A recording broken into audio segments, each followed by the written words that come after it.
tapos na oh. Kaso lang oh. Kulang sa pako, hindi matapos itong sa isang kwarto tapos na. Oh, pero dito oh, kulang sa pako. Siguro bukas ito tapos na ito pag bumili ng pako. Saka dalawang kawayan pang piraso ang mahahakutin namin to bukas. Ayun mga guys, ang saging. Nagkampating kinaya ng langgam. Kinaya ng pispis oh. Ang saging oh. Kinaya ng uwak. Ito mga guys, so, tapos na. Pwede nang tulugan ni, ni Ampon, no? Hindi na siya magtutulog sa kwan. Hindi na siya matutulog sa, sa mangga. Ayun guys. Tingnan mo ngayon, doon na tulog siya. Inayos ko yan kahapon yung higaan niya. Tingnan mo guys, oh.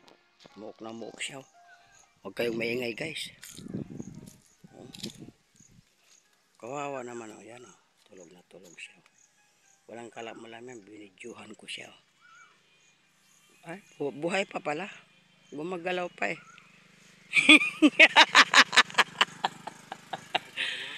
Buhay pala, kala ko eh, tulog-tulog. Ayan, di ba?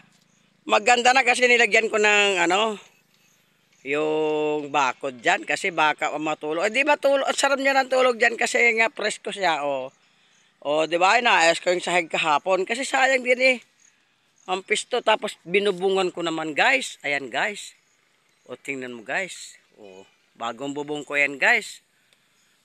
Binubungan ko kanina. Pagdating ko, yan ginawa ko. Ay kasi butas-butas na. O, tingnan mo. Ayan o. Ayan na o. Butas-butas na siya. Ay nirepair ko guys. O yan o.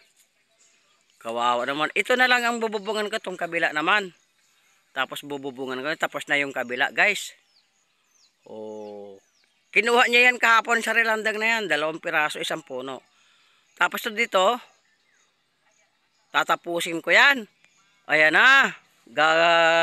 Tatanggalin ko na naman yan. Tapos papalitan ko. O, diba mga guys?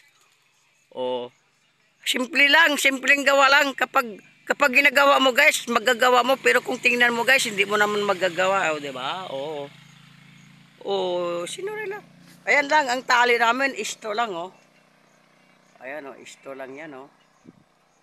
O, ginawa ko kanina. O, para hindi siya mabasa, hindi siya maulanan. Kasi nagatulo. Ay, tingnan mo naman yung...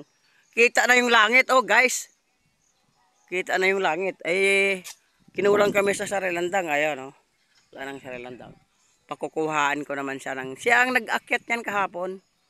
Pagkuha namin ng kawayan. Oh, di ba? May tutulugan siya. Oh, tingnan mo. Oh.